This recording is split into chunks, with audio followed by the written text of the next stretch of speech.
Bonjour, on se retrouve donc pour la correction de l'activité 1 de cette feuille. Donc c'était une activité sur les algorithmes, sur les boucles bornées. Donc tout d'abord, on vous demande d'écrire un programme. Donc le programme qu'on vous demande d'écrire, c'est for i in range 1,6. Attention ici, si votre programme ne marche pas, potentiellement c'est parce que vous avez oublié ces 2 points. Donc regardez, je vais à la ligne et de suite, il se met en indentation, c'est-à-dire qu'il y a un petit espace ici, on dit que c'est donc indenté, et on vous demande de print. Print, ce qu'on veut print, on le met toujours entre guillemets. Je répète 6 fois le message.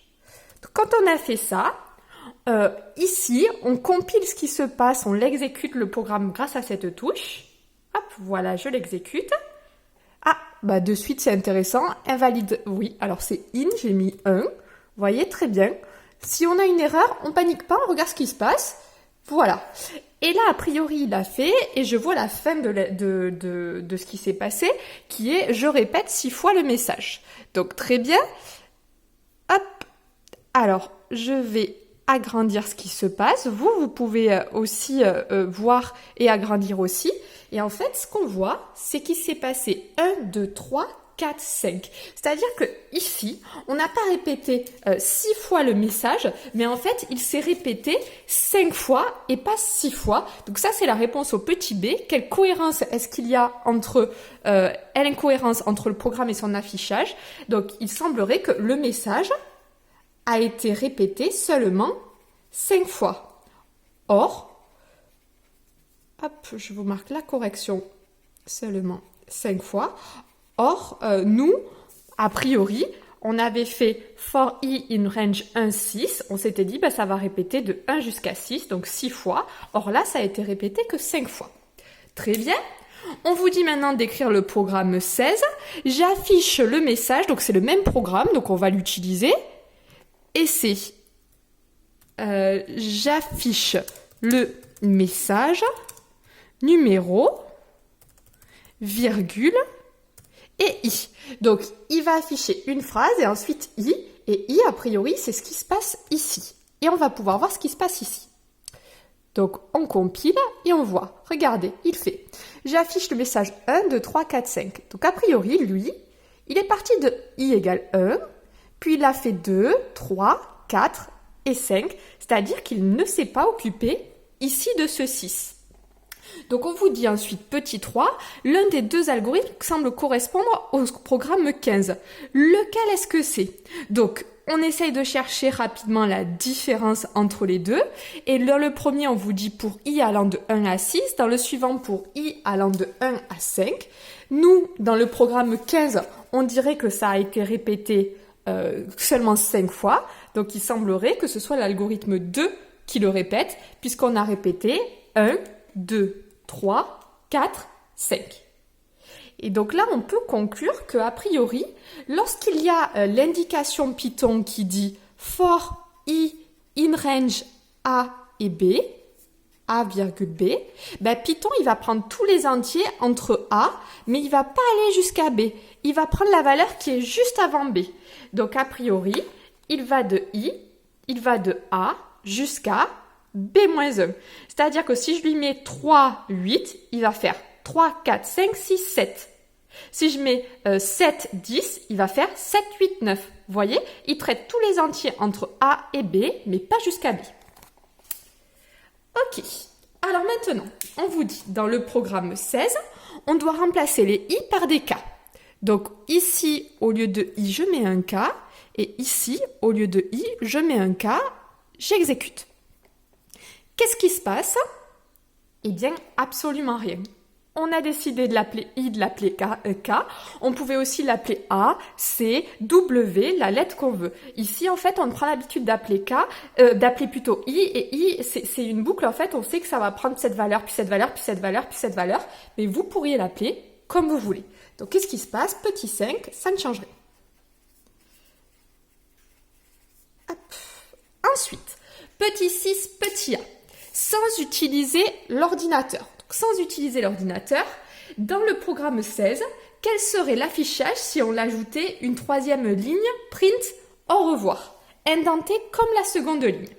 Donc, qu'est-ce qui se passerait si ici, j'avais print, donc on vous demande sur l'ordinateur, c'est-à-dire que on va s'en servir seulement pour vérifier après, il faut essayer de voir, de réfléchir ce qui se passe. Et ben en fait, ici, lorsqu'on va rentrer dans la boucle, pour au départ, K ou I vaudra 1, il va faire j'affiche le message numéro 1, au revoir. Et puis il va recommencer, I ou K vaudra 2, j'affiche le message 2, au revoir, puis j'affiche le message 3, au revoir, j'affiche le message 4, au revoir, etc., etc. Donc à chaque fois qu'il va écrire j'affiche le message, normalement il va mettre au revoir. J'affiche le message au revoir, j'affiche le message au revoir, j'affiche le message au revoir. Et donc ça c'est si on avait l'indentation. Donc si on a l'indentation, ça se passe comme ça. Et si on n'a pas l'indentation, ben, qu'est-ce qui se passe? 5 fois au revoir. Ben, si on n'a pas l'indentation, en fait, ben, l'ordinateur, il va comprendre que c'est pas dans la boucle. C'est-à-dire que lui, il va répéter de 1 à 5 cette partie. Et j'affiche, et j'affiche, et j'affiche, et j'affiche. Et quand il aura tout répété jusqu'à k égale 5, il affichera au revoir. Donc normalement, ici, quand on va compiler, ça va afficher j'affiche le message, et le dernier, ce sera au revoir. J'affiche le message, et le dernier, au revoir. Donc, indenter, ça sert à dire à l'ordinateur, on est dans la boucle, il faut que tu le répètes, il faut que tu le répètes, il faut que tu le répètes. Non indenté, ça, on est sorti de la boucle, et donc il le fait qu'une seule fois. D'accord? Alors, pour que vous compreniez bien, ça, c'est non indenté, et voilà, hop, ça, c'est indenté. Vous voyez, au même niveau. Là, il va comprendre qu'il doit répéter. Là, il doit comprendre qu'il doit répéter que la première ligne. Et le print, il va le faire qu'une seule fois. Petit 7. Écrire un programme qui affiche tous les carrés de 0 à 1000. Alors, écrire un programme, on ne vous précise pas en langage naturel ou pas. Et ben nous, on va le faire avec l'ordinateur. Donc, pour tous les entiers, entre 0 jusqu'à 1000. Donc, si je veux aller jusqu'à 1000, il faut que ici, je lui demande 1001.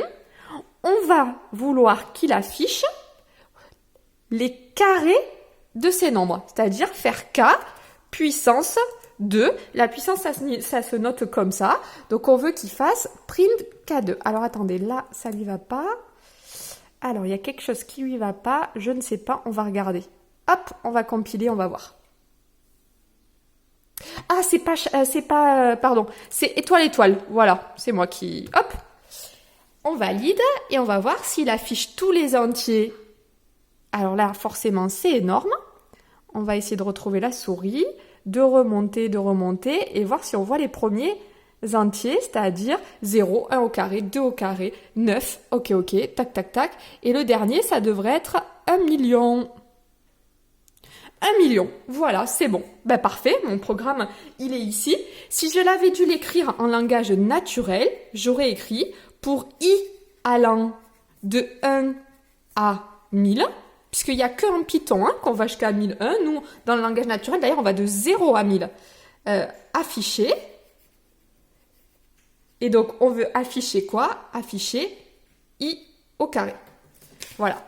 On aurait écrit pour i allant de 0 à 1000, afficher i au carré. Écrire le programme 17 suivant. Très bien. Donc le programme 17, c'est for i in range 5. Ah, il n'y a qu'un nombre là. C'est bizarre. Print i. Donc on veut afficher ce que vaut i dans ce cas-là. C'est très bien. Allons voir. Il vaut 0, 1, 2, 3, 4. Bon, qu'est-ce qui se passe là? Si je lui demandais in range 8, qu'est-ce qu'il afficherait? Hop, j'ai pas compilé. Et ben on voit qu'il affiche 0, 1, 2, 3, 4, 5, 6, 7. Donc il semblerait que avec Python, lorsqu'on écrit for i in range b,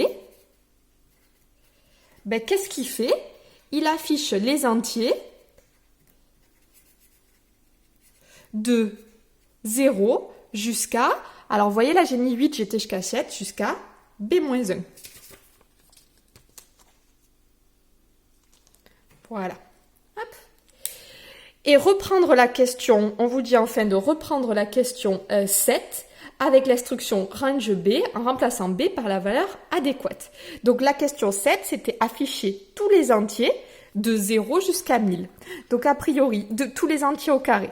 Donc il faut aller jusqu'à 1001, on a dit, et on va afficher i. Alors je voulais essayer si i carré ça marche. Non, il me met de suite les petits pointillés, ça marchera pas. Hop. Et c'est parti. Ok, on va bien jusqu'à 1 million, c'est ce qu'il fallait. Et on va voir à combien au début, voir si c'est ok. Ouais, ça a l'air parfait. 0, 4, 9, blablabla. Voilà donc pour cet algorithme Python. J'espère que vous n'avez pas eu trop de soucis à l'utiliser. Et puis on se retrouve pour la correction des autres exercices. Allez, bon courage!